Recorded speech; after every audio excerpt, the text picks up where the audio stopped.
I'm asking all Americans to follow the example here set tonight. Monday morning, go to the bank and withdraw 8% of your money and burn it. If everyone cooperates, prices may not go lower, but they will be well on their way towards stabilizing, and you can depend on it. Daddy, can I say it?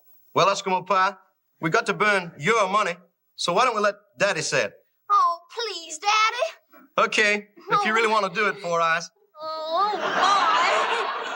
Live from New York, it's Saturday night.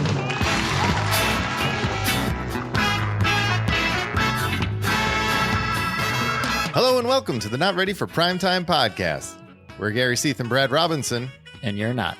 This week, we're talking about Season 3, Episode 17, with host Michael Sarrazin and musical guests Keith Jarrett and Gravity. This show originally aired on April 15th, 1978. Brad, they shoot horses, don't they? And thus ends my knowledge of the host. Thank you, Gary. How to get that out of the way off. Right back. Yeah. How about that? I wanted to get that in there before you did. Well, because I'm fairly certain you have no idea what Michael Sarrazin is doing hosting this show. This is true. I have no idea what he's doing hosting this episode. So we had to call in somebody who might help us out. And we wanted to welcome to the podcast Mark Malkoff, who hosts a very, very cool podcast called Inside Late Night. Yes. Mark, welcome to the show. You're up right away. What is Michael Sarrazin doing hosting this episode? Any idea? I have no idea. It kind of reminded me a little bit of Johnny Mosley when he hosted an Olympic episode when they had him scheduled and then he didn't win any medals and he was just there. I don't know. I mean, I guess he was hot at the moment. And I looked at him up and, you know, he definitely worked and had a good career, but it definitely seemed, it just, I don't know if a booking fell through or not.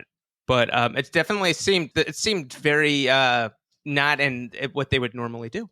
I have seen it listed at one spot, and I haven't been able to verify it, but I do believe that Mia Farrow was originally supposed to host this episode. And I saw a couple episodes earlier that she had bowed out. So that you might be onto something there. You might not be that far off with there's someone bailed on them.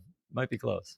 But then I want to know how they got to Michael Sarrazin. So if Mia Farrow bails... Well, he's Canadian. He's got that going for him. Okay. We've seen him before. I mean, remember, he was in that Louise Lasser episode. He was in that pre-tape she did, which for no reason, he was in that. Right. Yeah, it just seemed like that they probably knew he was available and probably maybe, you know, not doing much. And maybe they're not that concerned because they just had Michael Palin and they're going to have Steve Martin. So they're like, sure, let's throw our old buddy a bone. Right. I guess. Between these two. Because you mentioned the movie They Shoot Horses, Don't They? Which was 9 years ago? I was going to say almost a decade ago. And other than that, Mark's, he has worked, but I can't list a lot of credits. Well, we've talked about other people backing out this season. I guess most famously John Travolta, right? John Travolta. Yeah, I guess we did. I don't even know if we mentioned it, but I believe that the Jill Clayburgh episode, Ted Knight was supposed to host. I think he dropped out, which maybe that answers why Jill Clayburgh hosted that episode. It was another one where like, what is she doing hosting? Right. But yeah, there does seem to be this season. There has been a handful of instances where someone's dropped out. It's interesting. We kind of went right through Mark's intro, but Mark hosts a podcast, Inside Late Night, which talks about not only Saturday Night Live, but all sorts of late night talk shows and sketch shows and everything. It's a very cool show. Oh, thanks. Yeah, we have Jim Pitt, who did 7 years at Saturday Night Live. We're doing 2 parts with him, and he was there at SNL from 86 to 93, and then was at Conan for 23 years, and now is at Jimmy Kimmel. He's the music producer, music booker. So, I've gotten to talk to a lot of people over at the show, and that is my knowledge. That's my is SNL more than anything that I've done in the past and stuff. So that's your sweet spot. From 86 to like 95, I'm really good. The Ebersol years, not so much. It's a damn good era to be good at, though. Yeah. The 70s, the 70s, I'm pretty good, I would say. And it is one of those things. I've been fortunate in the 70s to be able to sit down and interview a bunch of the people that hosted and some of the cast members and stuff. So like this is definitely getting to talk about this is a joy. It's a treat for me. Nice. But tonight we're talking about Michael Sarrazin, Canadian actor. I feel like we should just get into it. Should we get into it? Let's do this. Do it. All right. So the cold open starts with the president's message on inflation. So we see Dan as Jimmy Carter giving a plant side chat, and he's explaining inflation and how citizens have to burn 8% of their money. So he brings on Lorraine as playing Amy Carter to burn her money, which she pulls out of her peanut-shaped piggy bank, which I thought was fun. And then he lights a dollar bill on fire to show that you have to burn 8% of your money because she only had $12. This was, I think, definitely of the time, right? This was a huge Carter inflation. This was a big problem. Yeah. We haven't seen Carter open a show by himself in a very long time. It's been a minute. Yeah. Yeah. But it was good. Everything you said is good. I enjoy watching them go after Jimmy Carter. I thought this was a very fun way to go after Carter in the economic situation. Again, I feel like it's another instance you see Jim Downey's fingerprints all over this, a Jim Downey, Franken, and Davis piece. But it's funny. It's smart. It might have went on a little bit long. By little, I mean like a minute. Like you said, he burns the money at the end, and it got a huge reaction. I was almost waiting for after that reaction for them to just cut to him saying live from New York. But they had this little like weird back and forth between him and his daughter. Yeah. I thought Aykroyd and Newman together, it was just so much fun to watch them. And like Aykroyd just didn't care about his hair color, not even being close to James Earl Carter. He just goes out there. His styling was all off. Yeah, not even making an attempt, there's a charm in that. There's definitely a charm in that. Yeah, I thought it was great. I really like watching back then before they have the audience applaud at the top, no matter what, with an applause sign, and it's just very organic. And yeah, it didn't feel forced at all. It was I thought it was really well written. I agree. I thought Lorraine was great. I thought she was great too. First sketch of the night, she was really good. And like you say, the two of them together, they played off each other really well. Yeah, she was heavy. For this episode, she was great. Yeah, she Big was. Lorraine episode. But she was great. It was a good start. I felt good about this episode out of the cold open. The ferns threw me off for a minute there. I'm like, what's with all the plants? And he's like, oh, it's a springside chat. That's why I have it's not a fireside chat. And that's another thing else this episode. There's a lot of plants in this episode. There's a lot of sets with a lot of ferns. All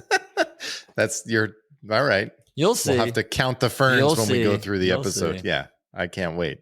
I'm looking forward to it. And then the energy starts to dip during the monologue. I mean, you come out in jeans and a sweater with a button-down shirt underneath. That's going to kind of zap the energy a little bit, I think, in 8H. And that's what Michael Sarrazin is. I wish it was Michael You Palin. wish this was Michael Palin.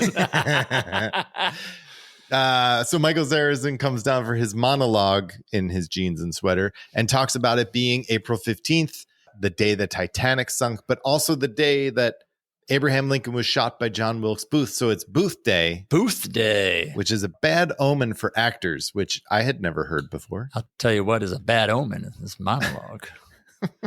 It's tough to go out there when they don't know who you are and to try to win the audience over. Not easy.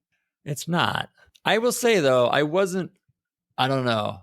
I feel like I gave it a little bit of a reprieve because they kept it short. The whole thing about it being Booth Day and like that was it. That was my note. Oh, that's your bit? And you're out. It was abrupt. Yeah. I've never seen anything so abrupt. Yeah. But to the show's credit, like they kept it short and they didn't ask him to do too much. So I wasn't turned off yet. No. Because we've seen enough hosts who don't know what they're doing as hosts. And I was like, they handled this actually okay. But that was it. Very quick monologue, in and out, Booth Day. All right. I thought maybe that would be a runner. We don't talk about that again until the good nights, but that's fine. There's a reference. Oh, the audience shot. Yeah. Oh, right. Yes. Not a runner, but they do at least circle back. Yes. And from there, we get a repeat commercial for Angora Bouquet, which is, again, Jane brilliantly talking about the soap that washes your brain as well as your face. We saw this earlier this season. Yeah, we've hit this one. What do you think, Mark? We've talked about this one already. I thought the performers, Jane Curtin and Bill Murray, were fun to watch. It was pretty good. I mean, I've seen similar things, commercial parodies that came after that were in the same idea league and stuff. I thought it was okay. I thought it was pretty good. We saw this the first time early this season, and it was a good example of them kind of like upping their commercial parody game. So by now we've seen a lot of good ones this season, but this was one of the early ones we saw. It was fun, though. Yeah. It's still fun. Well, hold on to that fun because then we Yes. get Please. Josh Ramsey, VD caseworker. So this is Sarrazin as Peter Fonda? Correct. Yep. Look, I'm not going to go through this whole thing because this sketch is long. I mean, it's 20 minutes, right? It had to be. It It is. felt that. If it was not 20, it felt that. There are 5 different sets in this sketch. Yeah. I ended up counting them. 5. Yeah. Not including like a pre-roll video cut of like basketball footage. Then there's 5 actual live sets Yes. that they hit on. Real quick, the whole premise is that Michael Sarrazin as Peter Fonda is telling students about VD because he's a VD caseworker, and then Lorraine has VD and she's Bill's girlfriend, and then it just kind of spirals from there. And it is a sketch that gets everyone into it. Oh, everyone is in it. They were going to get married, and then she decides to skip cheerleading practice. Look, to you're go going to make the this VD as thing. long as the goddamn sketch. Let's not go through Just this. trying to It at least let doesn't them matter. know each of the 5 sets are. You know what? Trying to- Yeah, that doesn't matter. Oof. Like this sketch, I came into it and I was like, oh, this is interesting. He's going to do a Peter Fonda impression, but he doesn't really. Which I thought would have gotten a bigger laugh. When they introduce him, we may not have said it as a TV show, Peter Right. Fonda as the star of this TV show. But when they mentioned Peter Fonda, I don't know. I thought that was a pretty good joke, and I thought it would have gotten a better laugh. Yeah, I mean, there were some funny jokes in here, like when they're at the basketball game and the announcers say, you know, anyone who's had sex with Susie, please report to the office. And Yeah. She has venereal disease. when Dan, as his father's reading the paper and reads that Susie has venereal disease. So there were parts, but it took a very long time to get anywhere. Yeah, there was a lot of dead air, a lot of energy. I'd like to see. Wasn't Belushi in this one? 'Cause He was. John was pretty light this week. Well, I think so. John was this. I think this is the second week he was away shooting old boyfriends on the West Coast. okay. So I don't think he was there all week, which is why we don't Makes see him. sense. He plays what Bill's teammate in Yeah. the locker room in set number 3, 2 or 3. Yeah, whatever. There are a few funny moments, and there's got to be because there's just so much material in here. You've got to hit somewhere. But when Bill goes into the bathroom and John's left at the water fountain, you just hear Bill screaming in the men's room like, ah! And he runs out. They got a big laugh. Again, thought it was funny. It took a long time to get there. And then there's like 2 more sets before there's another laugh out loud laugh. I tell you what I did enjoy in this sketch, besides seeing Lorraine featured again, which was nice so early. Bill Murray is great in this sketch. And I don't know if it's another instance where we've seen him in like some other not great sketches and he just knew it, because I liked him and John in the bathroom where he goes and he's trying to pee and it hurts. But then he comes into the house and he's talking to his dad, and just his delivery about like, did you have relations? And Bill's line is something like, yes, I've had sex with her, if that's what you're saying. And he's got this like smart ass grin on his face, like he's just going over the top. And then, like, just thought Bill had some great lines in this. Yeah. And then I guess then the punchline of the sketch is Michael Sarrazin gets a call at the house that it wasn't VD, it was a yeast infection, and all is well. Don't worry about it. Right. After we've Right. shamed this woman and turned her boyfriend against her. Yeah. Yeah. Long. Yes. This sketch was very long. And I did not go back to see how long it was, which sometimes I do but because I just needed to keep moving forward at Yeah. this point where I was like, this really took a very long time. This long, this early, not good. But it sets up Michael Sarrazin to come in and introduce Keith Jarrett, who comes on and plays his song Country. I don't know anything about Keith Jarrett, I'll be honest. Not much, I will agree. Yeah, I don't know. Jazz musician. Apparently a very big jazz musician. Yes. I was surprised watching this because I was like, what? I didn't know what we were in for. Mhm. And so when it was just a guy playing the piano, I was like, oh, okay. And he was really into playing. And I decided like halfway through the song, I'm going to stop watching him and just listen to him. And it was beautiful. When I watched him, I was very distracted. I'm not going to lie. Were you really? I was. Because Ah, he's it's an interesting set. It's like somebody's den. He's in somebody's den playing the piano with a lot of plants, Yeah. more plants. See, there you go. That was my first note. What am I looking at? This is a weird set. This is probably an act you're not going to see on network television very much. And to your point, who watching the show at 11:30 on a Saturday night is going to know who Keith Jarrett is? Like, it's not his audience. So I give the show credit for still kind of going a little bit outside like mainstream bounds and getting somebody different. Like I guarantee you, this is a classic example of early SNL. Somebody on the show loves Keith Jarrett and wanted him on. Yeah. And I don't mean it in a bad way. Like that's because why else would you? And I actually liked it. Yeah. It was different and unique. And I found myself, like enjoying the piece. I was like, okay. I thought he did a good job. Good on the piano. Really kind of a little tuned out, but I thought did a good job. Yeah, I thought he was very good. Personally, I was just a little distracted by his theatrics, but he's an amazing. Oh yeah, they did that over the head shot from like the. Yep. Yeah, that was strange, but it was good. But yeah, and this was off an album that would come out later that summer. And again, he's playing a song. I don't think he would have played any song anybody knew, but it was, a new song that hadn't come out yet that he had done. I always like when they do new stuff. And you wouldn't have known if it was his old stuff. That's what I'm saying. Nobody would have known. I had to look it up to know that. I feel like what we need after a performance like that is a little bit of energy. And we get it from Gilda as Judy Miller. Wow. We do get that. That's true. Right? Yes. And this time, Judy's in the living room and she talks about how she just had a fight with her sister. And so she's putting on the Hate Jennifer show. Oh, it's the Hey Jennifer show, and we hate her so. Yeah, she is so fat and disgusting. She goes to the bathroom with the door open. Yeah, it's the Hey Jennifer show. Go. And now, here is the big song on the Hey Jennifer show, because she is a person who looks at you all the time with these big boogers you can see. Boogers all the time. Boogers all the time. Get your red hot boogers and it's boogers all the time. Yeah. Absolutely delightful. It's funny. I was watching this thinking like, oh, this takes so much energy for Gilda to do.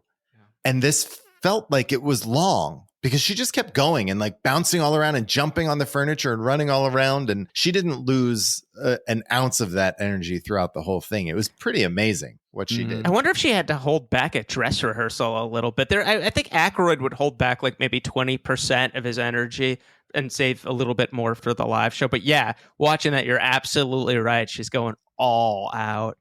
Yeah, it's fun. It's still fun. I'd say not as good as the first time we saw it, but it's still fun to see. Still good. It's just fun watching her play a little girl and just all the little things that you kind of almost take for granted of like the singing, screaming, where she's just making up the song as she's singing it and just getting louder and just screaming louder and just yelling and just bouncing from topic to topic and then like coming back, traveling to London and then in the woods and then back and just do it like she's just zigzagging her own narrative as she's jumping from the furniture and to the floor. And yeah, it was fun. Like I said, I don't know. I wouldn't say it was as good as the first one, but it was happy to watch again. I agree with you. And I spent the second half of this sketch wondering how much of this is actually scripted and how much of it is Gilda just riffing, because it's not like she's looking at any cue cards or anything. Maybe she hasn't memorized. I don't know, but she's so all over the place. There couldn't be anything for her to read off of. And it's just that performance of hers. I like Judy Miller's not my favorite, but I love the performance of it. Yeah, it's amazing. She's such a delight to watch in this. I did feel by then, and you can kind of feel it a little bit. And I mean, this is the only other time we get her. We only get 2 Judy Millers over the course of the first 5 seasons. But that they did kind of, I don't know, like where you'd go with this after this. We've seen it twice. It's been a little bit different, but like I don't know where you go with the third. So I'm kind of happy they didn't do it. I'm kind of happy they did end it with just 2 because you get 2 really good entries into this. And I would say, to answer your question, my guess is it's mostly written because one, we've seen Gilda, she's a pro, and she also had a very light episode. So for her to, memorize this wouldn't be that hard. But again, at the same time, you've got to be able to bounce and do some stuff. I think that's what's so great about this by herself, is she can just take it and run. And she's so good. Yeah, I feel like, to your point, if they were to do another one, they would have to bring a second person in, and no matter who it is, they're not going to do it as well. Then you're losing the joy. Yep. Yeah, I agree. Well, from there we go to Weekend Update, which felt early in the show to me. And then I remembered we had a 25-minute VD sketch. So it was appropriately timed within the episode. Yeah, it's like 12:25 probably. We get a Ted Kennedy joke, Burt Lance. There was nothing that really stood out to me, I don't think, in the beginning of Weekend Update. I thought the funniest joke in the beginning of Update was the sponsor, Ferrier, the mineral water that goes back and forth to Staten Island. That to me was the best joke. That did get a laugh. Yeah. It did. Then we get Bill Murray, who Jane introduces as a stargazer. He comes on to talk about American Hot Wax and how he was fortunate enough to do an interview with Lorraine. So we get a pre-tape. Lorraine again. Yeah. We get a pre-tape with Lorraine. She was just in a movie, American Hot Wax, that was released the month prior. And so this is Bill interviewing, movie star Lorraine, who is playing up that part pretty well. I don't know. I don't know. It wasn't as funny as I wanted it to be. No. I wanted it to be better. When they cut to a pre-tape, my first note was, this is going to be long. And it was. It felt a little long. It was fun to watch. I like the view of, it looked like Central Park. Yeah. I did note at this point, it's been nice to seeing Lorraine featured so much, though. Mark mentioned it early in the show, and especially here. And we always see her on Update being the correspondent, and it was a nice change to see her as something different in an Update feature. Agreed. Yeah, I agree. It's interesting, though, like that, I believe, if I looked at it correctly, like Lorraine actually had the first, take Chevy aside, the first kind of meaty starring role in a Hollywood film, because Belushi's movies haven't come out yet. Garrett was in Car Wash, but that was like a kind of small little bit piece. So Right. It wasn't until seeing this that I was reminded that of all the cast members, Lorraine is the one who kind of had the first big meaty role in a Hollywood movie. Good for her. Yeah. We come back to the desk. There's an Orson Welles joke, and then we go back to Point Counterpoint, this one on the neutron bomb. I thought they both did well. I enjoyed it. They don't do their famous catchphrase that Aykroyd normally does or that he's famous for, but it didn't matter, I don't think. No, it's fun watching them. They're great together. Yeah, it was. I didn't think it was as good as the first one, which they did, Mark, do the Jane, you ignorant slut, which did get a huge reaction the first time. Something about this wasn't as on, but there's still a great back and forth to them. Like, it was still fun watching the two of them kind of really play off each other well, and that I liked watching with this. Yeah, I thought it was fun. And then we get Rosanna, who comes on to talk about spring fever. It was a question from Doris Powell this time. Yeah, different writer. Still from Fort Lee, New Jersey, though. Yeah, still it's the only place she gets mail from. Yeah. Yeah, and she went off. My favorite was the Nana Rosanna Dana. Mm-hmm. It was good. Yeah. But this was a typical Rosanna Dana. It did well. Yeah, this is the fifth one we've seen now. I remember, I think last time we saw her, Gary, I was like, that was the first one for me that was a miss. I thought this was a little bit better than that, at least. I thought there's something about it. There's a little bit more energy, but yeah, it ends up at a drinking fountain going off about like finding dirty stuff in drinking fountain, which is what leads Jane to get all pissed off. And I like the end. They did a good job at the end where she starts telling the story that her dad always tells her at bed and starts singing a song. She tries to throw it to Jane at the end and Jane's caught off guard. Yeah. So I like that interplay. Yeah, it was fun. I think we've talked about it before. Like the interplay between Jane and Rosanna Dan is very different than Jane and Emily Latilla. And it's a little more, feels more even in the back and forth. It plays better. Yeah. Those last three pieces, though, did feel, I know there was that Orson Welles joke, but it did kind of feel like boom, boom, boom. Like they just started trying to like parade the correspondent. It was like, here's Bill, here's Point Counterpoint, here's Rosanna Dan. Like boom, boom, boom, boom, boom. Felt very fast. Yeah. Did you catch the sign off by Don Pardo? It was kind of hard to hear. And I don't know if they'd done this before, but he was saying, this is Weekend Update from Saturday Night News, keeping America informed for over a 50th of a century. I did hear that. Yeah. I like I had to rewind it because I was like, did I hear that right? That was good. It was funny. Well, we mentioned Michael Sarrazin is Canadian. So, of course, we have an ice hockey sketch in the penalty box. Of course. Aykroyd, of course, too. Canadian. Yes. Exactly. Aykroyd, Canadian. Exactly. Bill Murray comes in as a player. His jersey says Novello. Oh, yeah. Don Novello Yeah. reference. Don Novello was originally the referee that we now see Brian Dole Murray play, which I think is like, this is the most we've seen Brian Dole Murray this season already, right? Yes.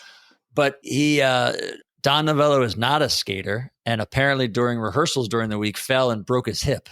And so as a nod to him, Bill Murray, they named his character Novello and gave him the Novello shirt. Oh. But what we'll see in the future is Don Novello will come back at the next to last episode and introduce his Father Guido Sarducci character. And he's on crutches when he's in that episode. That's the one time we'll kind of come back to this sketch. And the second sketch is, so Don Novello breaks his hip. He goes to the hospital, and Tom Davis has told the story of going to visit him in the hospital. And it's like something out of old timey hospital where he's laying in bed, Don Novello is, and his leg's in a cast, and it's like lifted up in midair, held up by like a rope with weight on the other end. And Tom Davis says he had this thought of just like, in the future, people are going to look back and just think of this being so primitive. And that's what triggered him to get the idea for the Theodoric Medieval Barber of York sketch that he then went back, and him and Franken and Downey will write next week for the Steve Martin episode, which is one of the best sketches of all time. Wow. That's a long way from a broken hip in a hospital bed to Theodoric Barber of York. I know. Meant to be? Yeah, it worked. This is another one where much of the cast is in this sketch. Belushi's in there as a sports commentator, but we can't really hear him. Yeah, he's very low. Yeah. And it's just basically Sarrazin and Danny are both from the same part of Quebec, and they're talking with their French Canadian accents. This kind of went for a while, and I don't know that it really went anywhere. I don't know. Mark, how do you feel about the Canadians? I enjoyed the Canadians. I thought the sketch was fine. Yeah, just it seemed, I don't know if it was earlier, if the audience, the energy would have been better. It seemed like the audience maybe wasn't with it that much. Is it more than a sketch just to show how funny the French language is? That's really... It does seem like that was probably what they were going for. Because there's not much else there. And so to your point about the audience not getting into it, you're really just watching two guys speak in like half English, half French.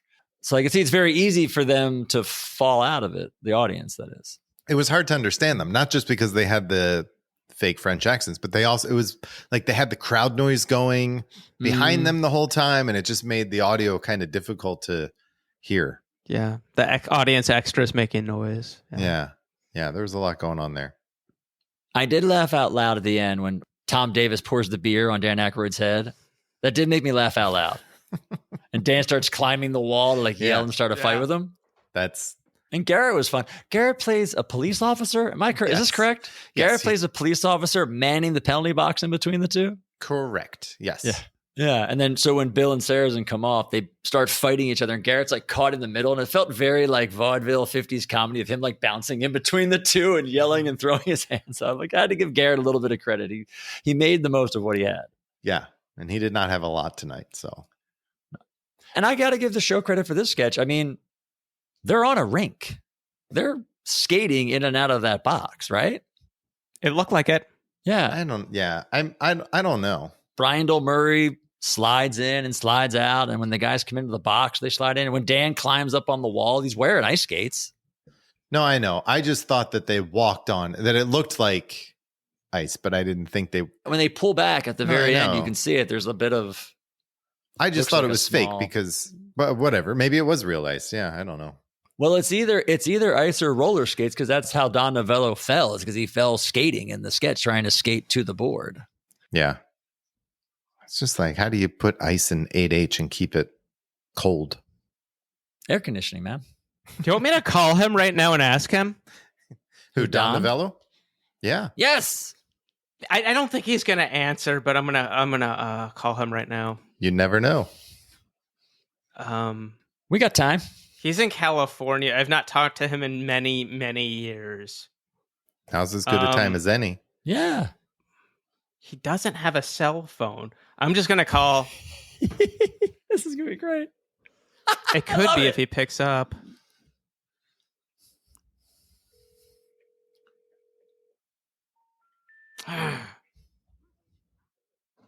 I wish I could have gotten him on. There's one other one that might work. I can try this. Man.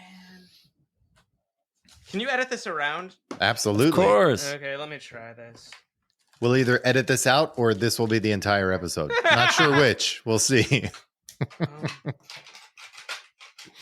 The other phone number said, "You have reached Amy Baker." Oh, So Amy it's not Baker. even close. The first one, the one that worked, the last time I called him, he said his name was, this is Juan. No, it's not Don, it's Juan. And he pretended, because he thought it was a telemarketer, and he was like, oh, it's you. Okay, I'm fine. So, yeah, sorry, we can edit that all out, but I No. did try. That's good. I tried. We did. Tonight's episode is very heavy on Lorraine, as we mentioned, but also Dan. And the next sketch, we get Dan and Lorraine. Again together. Yeah, in E. Buzz Miller's exercise world. So again, we get E. Buzz Miller. And this time it's just E. Buzz Miller putting, what's her name? Christina into different exercise positions and then making sexual innuendos. That was the sketch. Yeah, I was just, yeah. Yeah. Well done. Thank you. I don't have much other than it was quick. This is what, our fourth time with E. Buzz Miller or third? Fourth total, Okay. but third of the E. Buzz Miller show. His show. And Okay. now we can, I think, see why it's the last. Because remember, the last one was not good at all with the nature show or something like that. We're like, let's see, they'll give it one more try and see, because they had one good one and bad one. Now we get this one, which was, Right. I mean, it's not too deep to analyze this one. I think they realized they went as far as they can with this character. Yeah. They both play their character very well for what it is. Yeah. Oh, absolutely. It just seemed like after they did it maybe a couple times, it was pretty much done. But yeah. For some reason, I actually really liked Lorraine in this sketch. Maybe because I've seen her a lot this episode. I'm just enjoying actually seeing her in a show, because I wasn't annoyed by her as I might have been before. I don't know. I actually enjoyed watching her in the sketch. Lots of energy expelled, her and Gilda in this Yeah. episode. Yeah. Yeah, I agree, Brad. I enjoyed her more than I usually do. She also did more than she has in the other ones, she too, did more than right? just sit there. So that was How much younger was she than Jane and Gilda? Was it significant, like a couple years or something like that? Yeah, Not that that's significant, but I think her and Dan were the youngest on the show. Yeah, I mean, Dan was, 22 when he was hired? 22, 23? And She was even younger, I thought, like 21 or 22. I don't know. Maybe I'm off on that. and so she's like 5-ish years younger than Jane and Gilda. Yeah. That's really hard, I would think. Yeah. Yeah, just in terms of like performing experience and everything and stuff. But I thought she did well. Yeah, Jane had some years, and Jane also had life, because Jane was married and had a life away from the show, and so she She went to school. older, and she but was she in, also was just like more mature and was like, I am. Oh yeah, she was the only adult. Yeah, she she's was, the only like, in adult the in the cast. room. Yeah. But she was a year younger than Gilda. Oh, was she? Yeah. So Jane was born in 1947. Gilda was born in 46, and Lorraine was born in 52. So she was 5 years younger than Jane and 6 years younger than Gilda. That's significant for that around that age. Yeah, when you're in your early to mid Yeah. 20s. Yeah. that And is- just to handle the pressure of that show being that young, I would think. Yeah. It's amazing. It's outstanding. But it was fun watching her do, getting a lot of time. Mm-hmm. It is. Well, after that, we get more Keith Jarrett. He comes on and plays his song titled My Song. Again, I thought this was very well played. He's clearly an amazing performer. Yeah. There was a lot of interesting camera work that I noted. Brad, we had talked about this in a couple of earlier episodes with Billy Joel, and then there was a nerd sketch with pianos and blocking and Yeah, everything. they definitely did a better job of covering a guy at a piano than they have in recent memory. I agree. Yeah. I got to say, though, and I don't mean this as a knock on Keith Jarrett, but I'm kind of surprised they gave him 2 songs. They're both instrumentals, and you have Gravity coming on as well. How many times have we seen, good is the wrong word, but, like pop artists getting one song when there may not even be another musical guest? It just felt odd that, they basically committed to 3 musical numbers on this episode. This is also the second of 3 shows in a row. I'm just saying, like, maybe they were lighter on the writing. Well, I know there's a sketch that got cut, but I mean, I think they still would have. I don't know. They would have added a song for that, Right.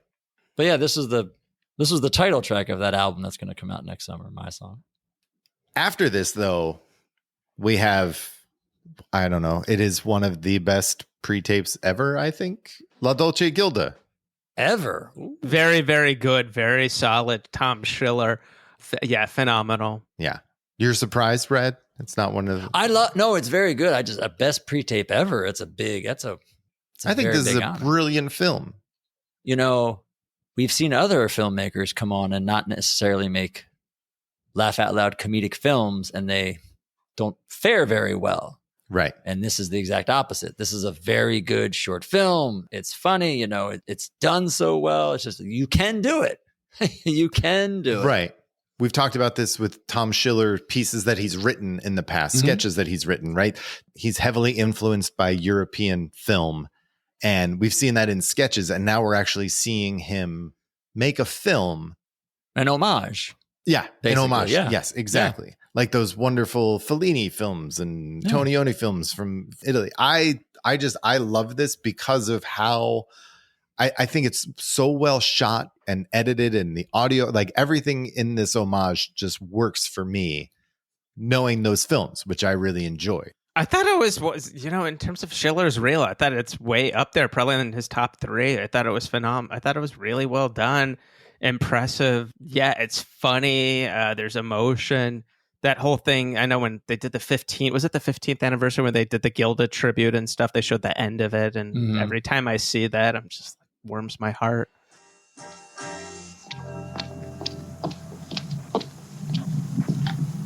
You're still following me? Stop! Leave me alone!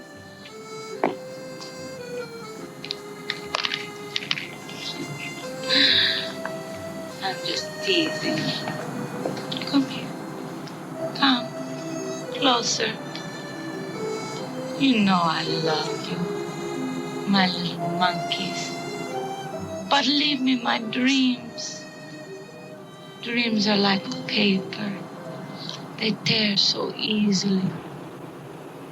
I love to play. And every time I play, you win.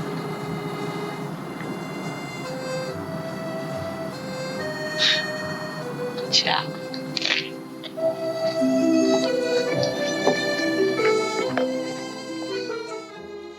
Yeah, I thought that they did a great job in utilizing the cast, everybody.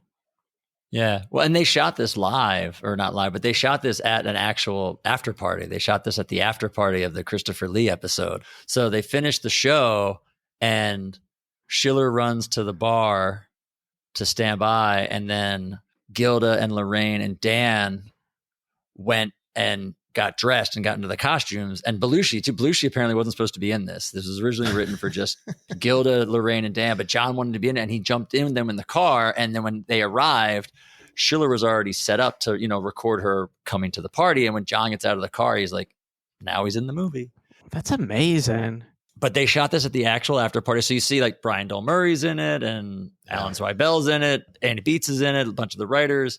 So they shot the whole bar sequence, and then they waited till sunrise, and they went up north a little bit more on the West Side Highway and actually shot Gilda actually at sunrise that morning, doing the walk away and the mime. And I love that. Yeah. It's so good. And it works not only as a great homage to like 8.5 and La Dolce Vita, but it's also smart because it's making a comment, like fame and admiration. And like, it's a really smart piece on its own. Like if you take it even out of the world of SNL, just like a short film, it's really good. Especially with somebody like Gilda in this point in her career, right before she blows up. Like everybody on the show is in the process of blowing up. It's just really smart. And then everything you said about how it's just done. He mimics the close-up, the mouth close-ups with the subtitles slightly off, and just the darkness and the way it's shot. It's just such a really well done. I agree. I love it. Well, we get our call back to Booth Day. Booth Day. Bill in the audience dressed as Abe Lincoln. That was really funny. That was like one of the funniest audience shots, I think. It was one of the better ones. Yeah. Yeah. And I feel like that's the first time we've had, I don't know, this is like an SNN question, I guess, but like this is kind of the first, I feel like, random Abe Lincoln sighting in the show's history. Oh, yeah, because that became just because we'll eventually see like every time they're in the hallway backstage, there's an Abe Lincoln somewhere. And I feel like this is the first time we've seen a random Abe Lincoln. I think you're right. Good call. I think it is. Yeah.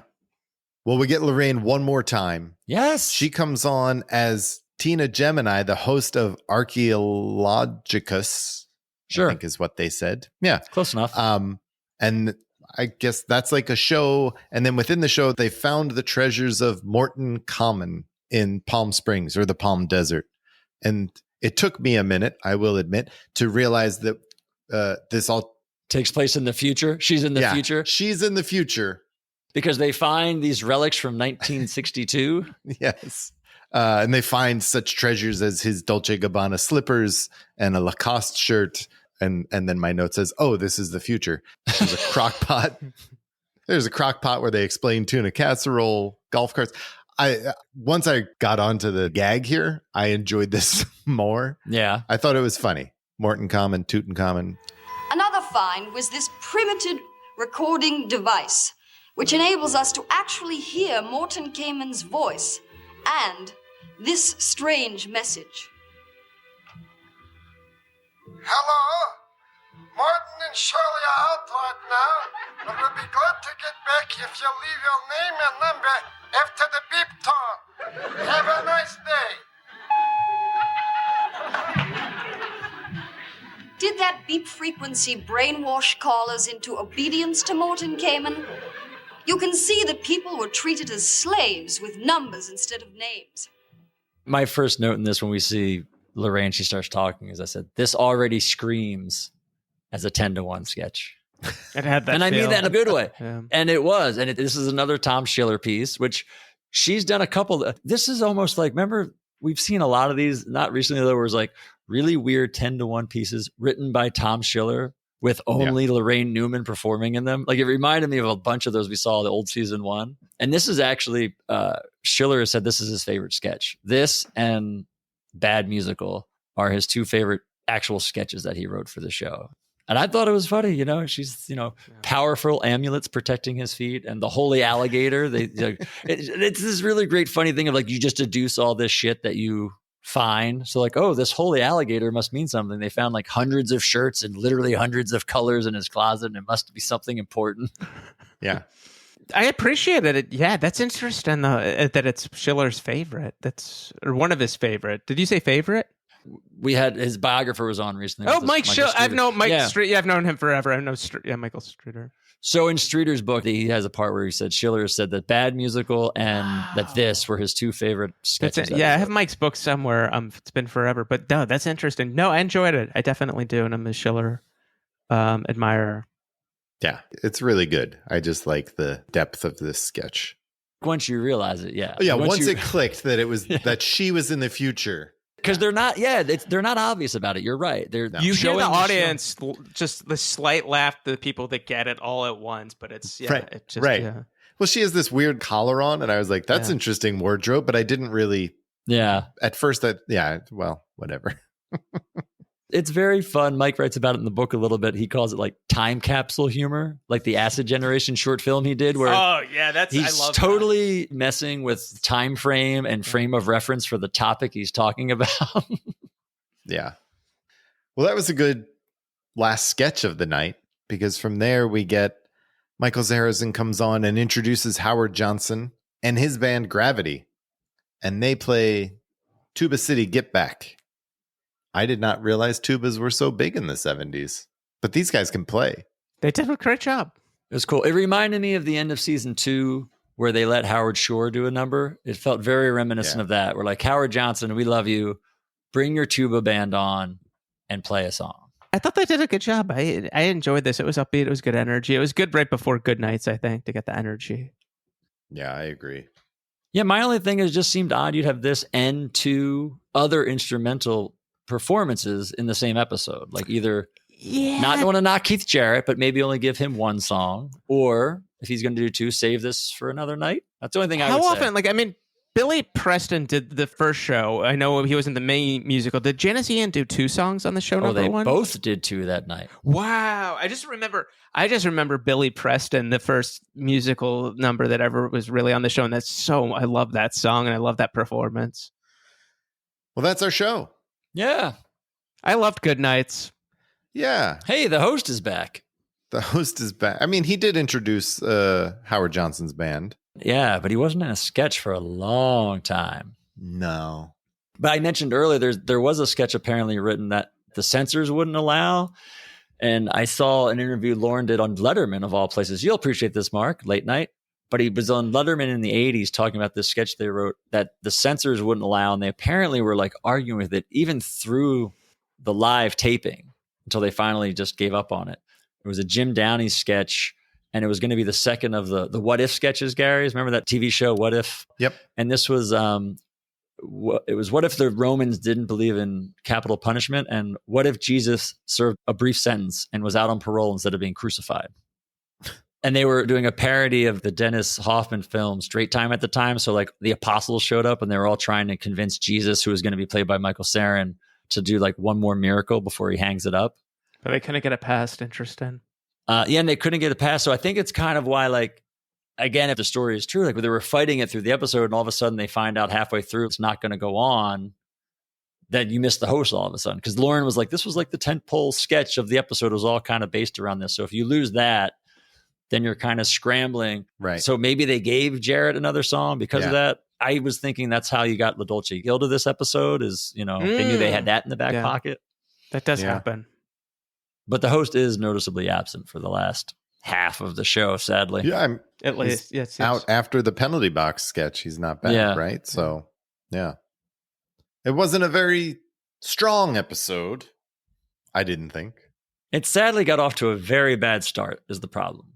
This episode had to try to dig its way out of that ridiculously long, meandering first sketch. Well, that ate up the first half of the show. Right. I was promising with the cold open and then Dan Pardo doing his open. Yes.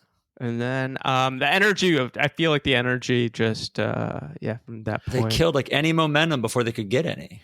Well, because the monologue, it was kind of one of those things where the monologue, he comes out and the audience is excited because they just saw this Jimmy Carter sketch. Then they get the monologue and they're like, oh, wait, this guy isn't funny. It's happened. It's happened. And then you get the pre-tape, the Angora bouquet. That's good. But then you get a 20-minute sketch where you're like, oh, he's still not funny, even when he's Peter Fonda for some reason. Oh, yeah. He kind of had shades actually of Jill Clayburgh in that sketch to me of like, here's a host who's not funny, who's like trying to anchor a really long sketch. Yeah. And it's just not working. That was tough. That was the length. Oh, man. Can you think of anything else in that 70s cast that it was a sketch that was that long? I mean, that Jill Clayburgh guidance counselor one, that's what made me think of. That was another one was on like 4 different sets and she just kept trying to piece it together. I did make the note and you kind of have to wonder, the writers holding on to anything this week? Knowing that Steve Martin's coming next week? I don't think so. I mean, it's such a killer episode the following week. I don't know. I would hope but not. So much of that is written for Some him. of it is Steve, yes. Yeah. I agree. Yeah. But like the nerd, anyway, we could, nerd sketch. There's a bunch of sketches that weren't Steve-centric that they could have maybe thrown out this week, but who knows? Yeah. I think there's also that energy that comes from having someone like Steve Martin or Buck Henry in the building that energizes all of the creativity. And Michael Sarrazin, I don't know, makes the Canadians happy. Yeah. And you're coming off Michael Palin. You're wedged in between two big energies. That's tough. That's rough. Yeah. Yeah. That is tough. Well, Mark, it might have been tough, but what are your best bits?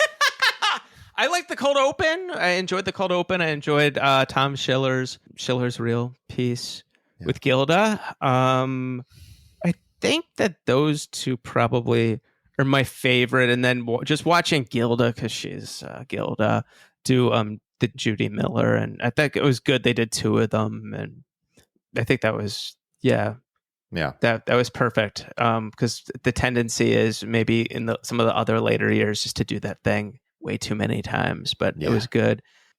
I mean, they have their fair share of characters in this era that they do beat to the ground. So, but what would you say? Like one or two? It is nice seeing a couple of them, like Ebuz Miller and Judy Miller, kind of.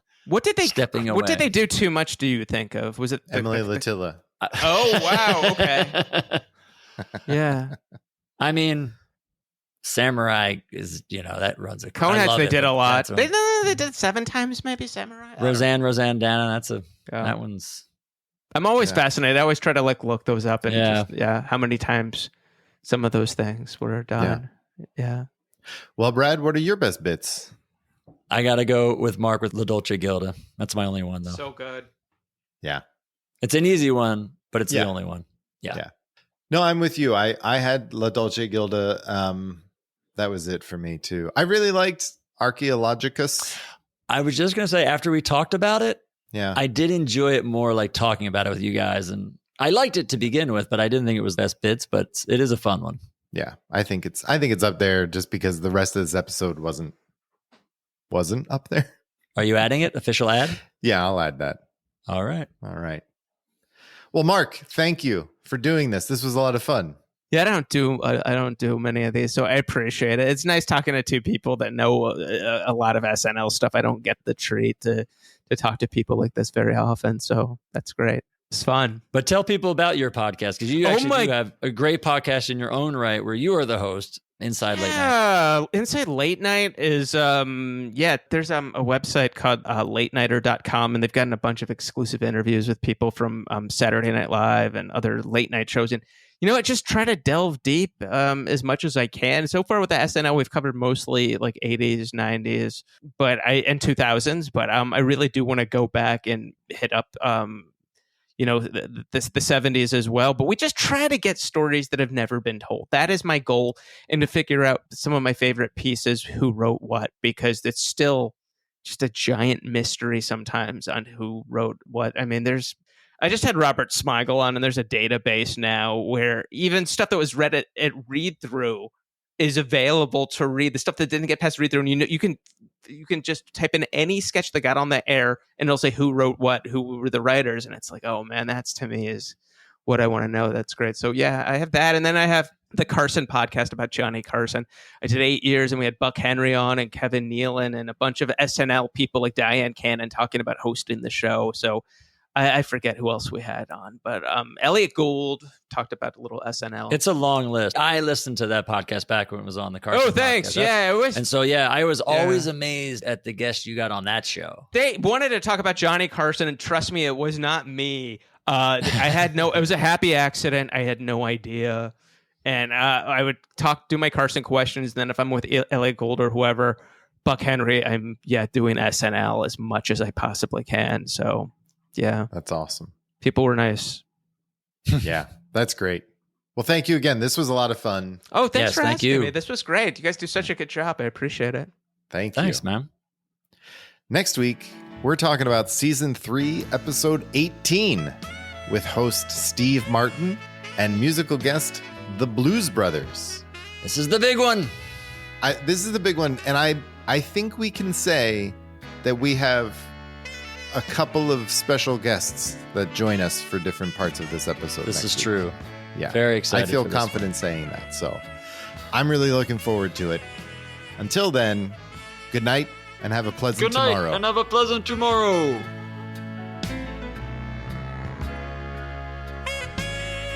The Not Ready for Primetime podcast is a Two Pints Productions production.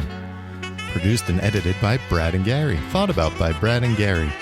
Please rate and review. Thank you for listening. We'll see you next time. Say hi to our viewers, Christy. Hi.